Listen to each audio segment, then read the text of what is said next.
moom nag ci livre bu mu duppee les maîtres du monde gis nañ ne que ni ci classement bi parmi les 20 personnalités les plus influentes Ousmane Sonko figuré na ci doyen ban jàngat rek nga mën a def ci loolu. jërëjëf soxna Mina nga ba ma dugg ci sa question taxawu ci li nga xam ne moo dal suñu naataango di Pape Sané. mu nekk comme on le sait depuis plus de 20 ans plus près de 30 ans un journaliste responsable animé par l'éthique et la déontologie. C'est un véritable soldat de la vérité, un véritable soldat des principes, un véritable soldat de la responsabilité, un véritable soldat de l'éthique et de la déontologie. Humainement def naa ni grand Pape Sané ñancoo amu ci morom et ce que je dénonce malheureusement c'est comme qui dirait cette position dégagée par certains malheureusement si li nga xam moo ñu lëkkale si wàllu liggéeyu média et parce qu'on n'a pas vu véritablement comme ça a été le cas récemment le soutien véritablement d'organisation bindu ñu communiqué du dara loo xam ne def nañ ko en guise de soutien même fut-il un soutien moral. Et je pense que loolu nag je pense que deux poids deux mesures boobu man sama wàll bopp rafetluwuma ko parce que fii ci plateau yi moo xam keppaar gi avec Moustapha Diop moo xam penco la avec toujours Moustapha Diop et Pape Sané lui-même yàggul tuuti confrère consœur yu ci am problème yëpp je pense que la position a été claire c'était des positions yoo xam ne de principe la yoo xam ne àddu nañ ci ba pare allant dans le même sens que la majorité des confrères parce que amul xàjj ak seen c'est une même profession c'est des confrères c'est des consoeurs et je pense que par moment aussi il faut savoir dire les choses comme telles et c'est vraiment dommage que en réalité que ñëpp ne tekk ne nemm sans véritablement apporter en tout cas jusqu'au moment où nous parlons quelque soutien que ce soit idem pour certains qui se prévalent d'être des acteurs de la société civile je ne dis pas dans la globalité mais je dis bien certains yi nga xam ne ils sont aptes à parler aptes à crier aptes à dénoncer ils l'ont fait récemment alors que fii nii ñu ngi ne tekk comme si de rien n'était voilà nga baal ma véritablement c'était juste li nga xam ne moom laa doon tujjee léegi boo ñëwee si ki nga xam ne moo di véritablement ouvrage u Pascal Boniface mu jagleel ko les 20 maîtres du monde autrement dit les 20 personnalités les plus influentes te Ousmane Sonko bokk ci jàpp naa ni il faut également nga xool kan moo di Pascal Boniface également il faut nga xool profil bi il faut nga xam jaar-jaar bi il faut nga xam crédibilité nit ki yaa ngi dégg pour bu bindee effectivement doo gis loo xam ne dañ ko ci remettre en cause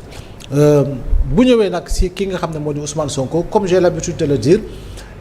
jamono ju ne dafay am une étoile qui brille véritablement si lépp looy yëngatu dans le football dans le sport dans la lutte si wàllu affaire partout secteur boo dugg y a toujours une étoile qui brille loolu yàlla moo koy def et actuellement dans la politique sénégalaise l'étoile qui brille nga bëgg nga bañ ko s'appelle Ousmane Sonko kii nga xam ne jamono ji moom mooy créer les conditions pour véritablement haranguer les masses populaires c'est Ousmane Sonko toute tranche d'âge moo xam ki gën a ndaw amagul âge voté ki gën a féetee ndaw xameegul lu bari kii xaw ma xàmmee kii xam ne mi ngi ci buntu xam ne kii xam ne war a voté kii nekk en âge de voter ba ci adulte bi ba ci mag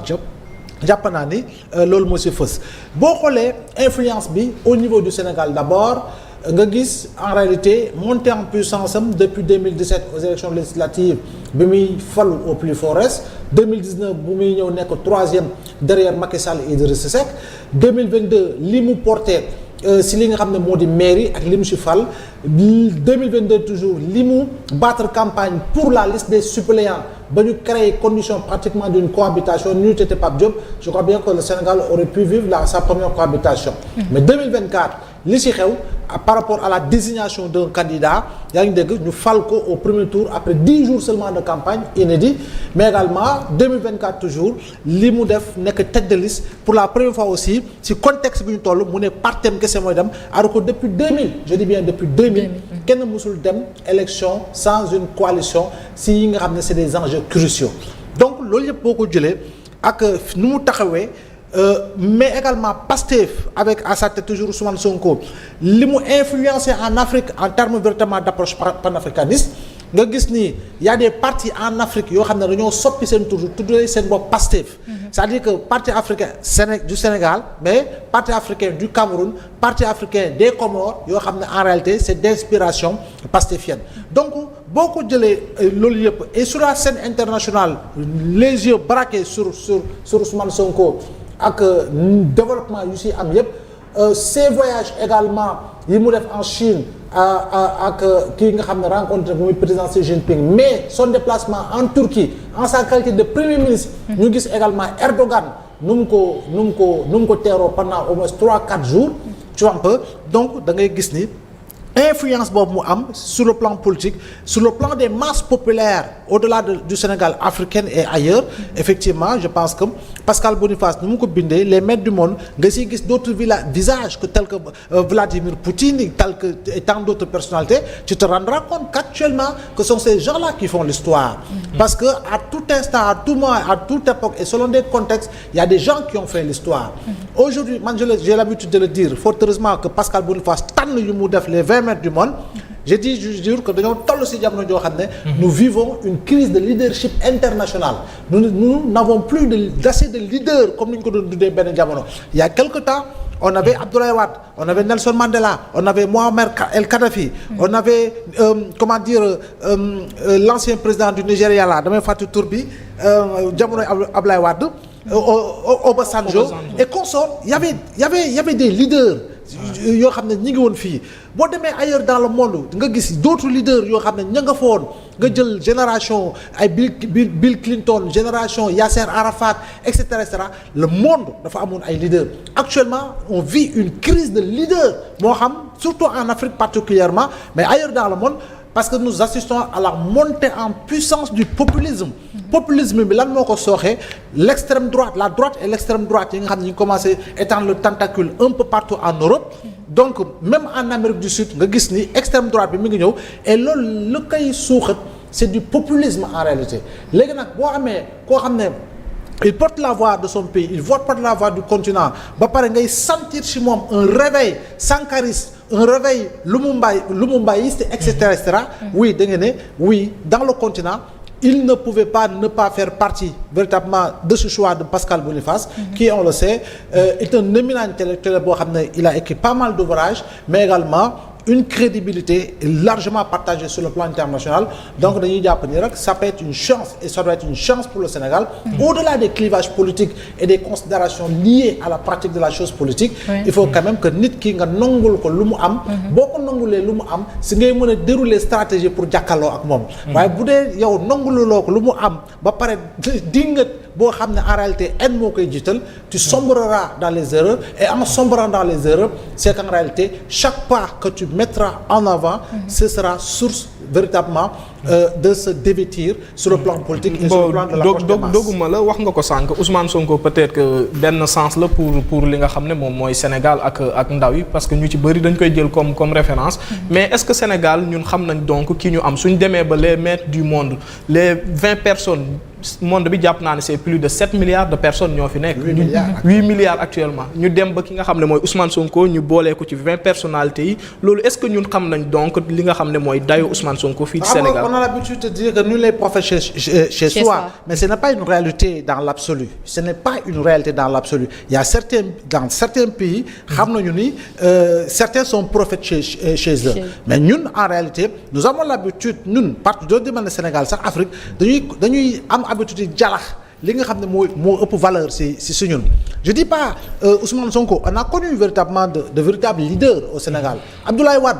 il a été un leader charismatique je dis bien il a été un leader charismatique il a porté la voix de l'Afrique Abdoulaye Wade boo ñëwee nga wàcc ci suuf on a connu d'autres leaders même bu fekkee ni def nañu politique mais qui n'ont pas gagné en masse ku si mel ni Cheikh Anta Diop tu vois un peu da ngay xam ni en réalité on a eu des leaders parce que tey Seydina Omar yow mi di Pulaar kii nekk Darmarko kii nekk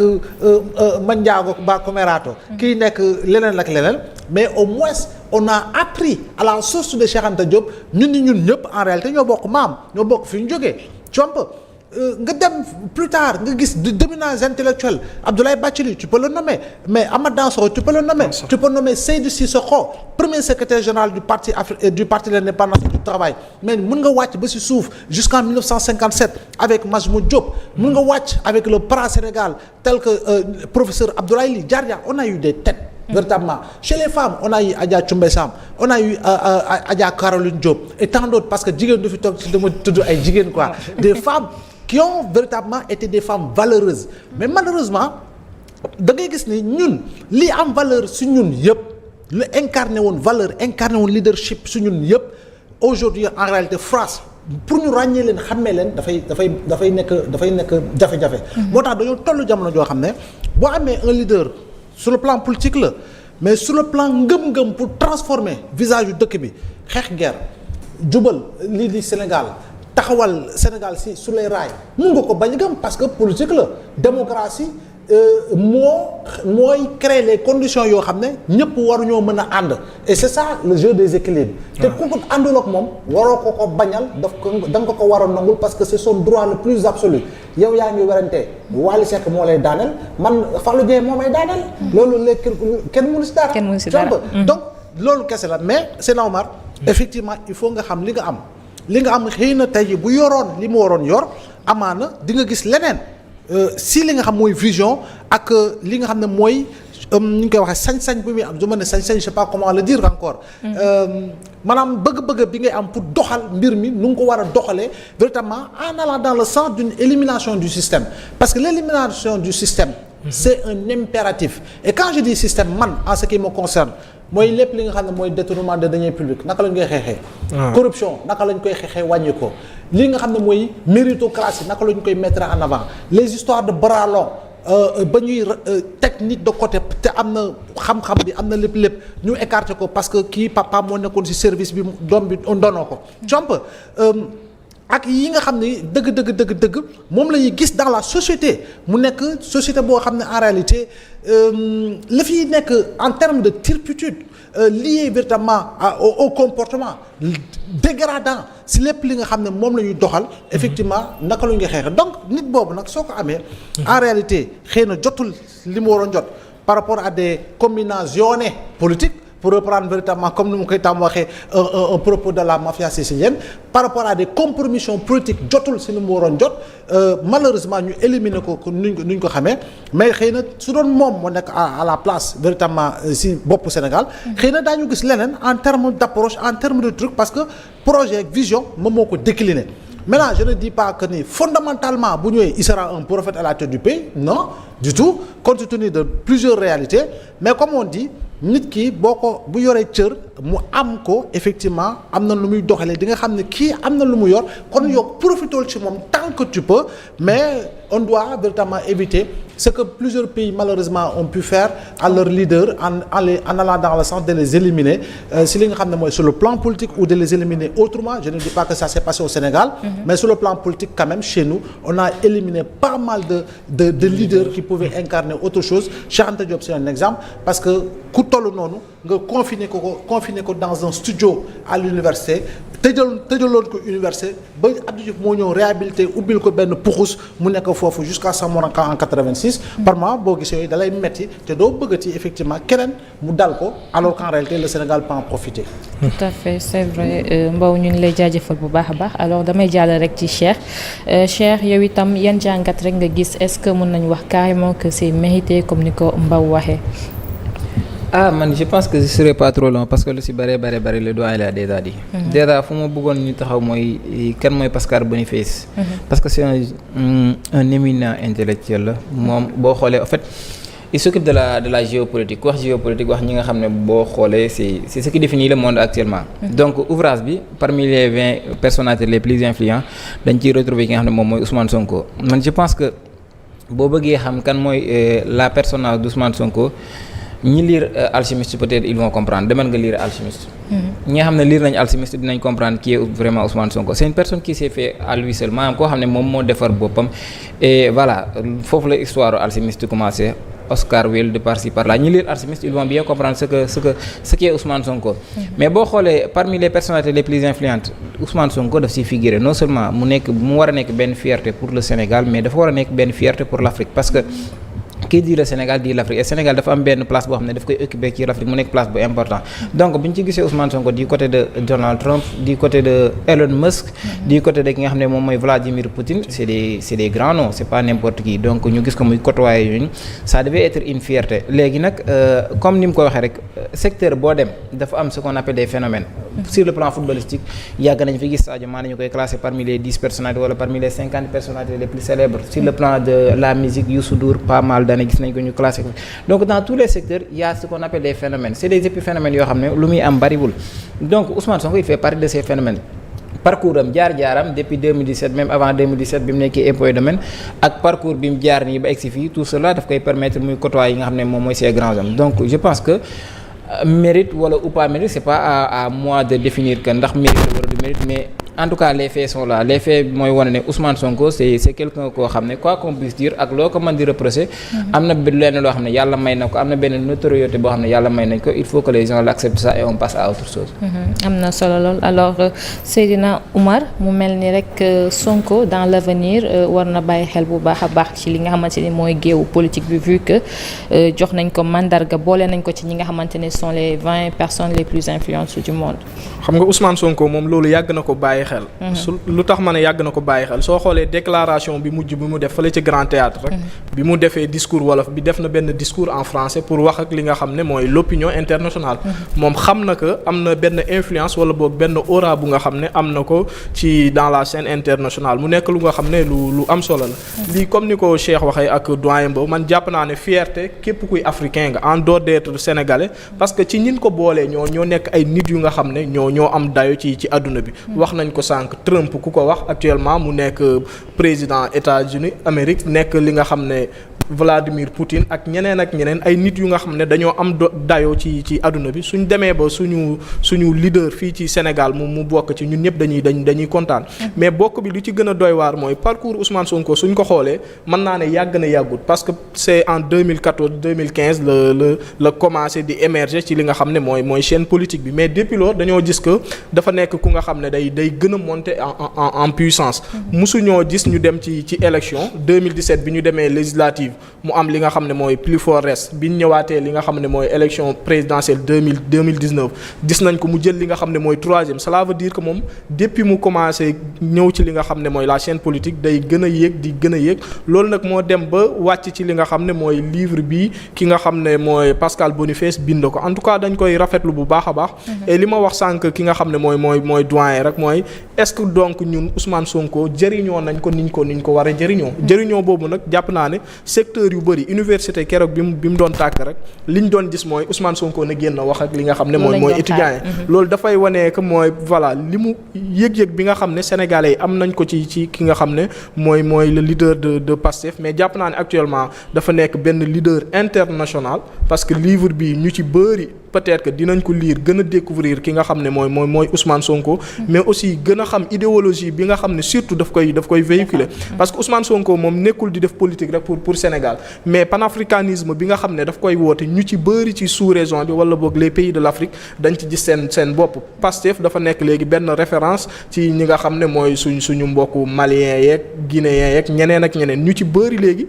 patriotisme la ñu jiital ci li nga xam ne mooy seen dëkk te jàpp naa ne dëkk suñ demee ba nga jiital patriotisme rek mooy yow li nga xam ne mooy succès dëkk boobu dafay nekk lu nga xam ne lu la ñor la d'aucuns me dira que dépendance mënul ñàkk c'est vrai mais nag dépendance tamit suy am dafa war a am ci ay anam yu nga xam ne yu jaadu la ni ñu daan dundee loolu mënatul continuer te idéologie boobu quoi qu'on puisse dire depuis Ousmane Sonko ak Pastef ñëw gis nañ ko dafa tax ñu ci bëri ñu gën a dugg ci li nga xam ne mooy la vie politique Ousmane Sonko ñi mu dugal ci politique bëri nañ te lan moo ko waral mooy discours bi benn parce que homme politique yii la parcours la discours ak programme jàpp naa ne ñett yooyu soo ci ratewee benn rek pour nga émerger day nekk lu nga xam ne lu jafe la doyen wax na ko sànq Wade nekkoon na fi mais Wade man jàpp naa ne temps bi mu jël yëpp c'est vrai que nekk na benn leader bu nga xam ne kenn mënu ko contester fii ci chaîne politique mais li temps bi nga xam ne Wade jël na ko pour yegg si au pouvoir Ousmane Sonko defu ko Ousmane Sonko ci benn laps de temps la ñëw ñu dem pouvoir et ñu gagné parti bi nga xam ne moo nekkoon au pouvoir premier tour loolu aussi musul am Sénégal parti bu nga xam ne dafa nekk opposition demul deuxième tour premier tour la gagné te moom moo waroon a dem candidat demul mu samp joxañ nit naan votel leen ma ñu votel ko suñ xoolee ci élection yi fi jaar local ñu ci bëri fal nañ li nga xam ne mooy seen ay maire xamuñ leen bëri na fii ci Sénégal législative yi député yu bëri dañ leen a dugal ci liste yi ñu dem nekk ay député gars yi xamuñ leen kan moo tax ñu voté leen du kenn ku dul Ousmane Sonko donc loolu war nañ ci gën a bàyyi li nga xam ne mooy xel ñun ñëpp ñu teer li nga xam ne mooy suñu ay divergence parce que Sénégal toll na foo xam ne man jàpp naa ne képp ku nga xam ne am nga xam-xam wala boog réew mi soxla na la war nañ toog ñu waxtaan borom loxo yi set yi nag laay waxal ñu toog ñu waxtaan ñu xool naka la ñuy def ba génnee li nga xam ne mooy Sénégal ci guuta gi parce que il est temps.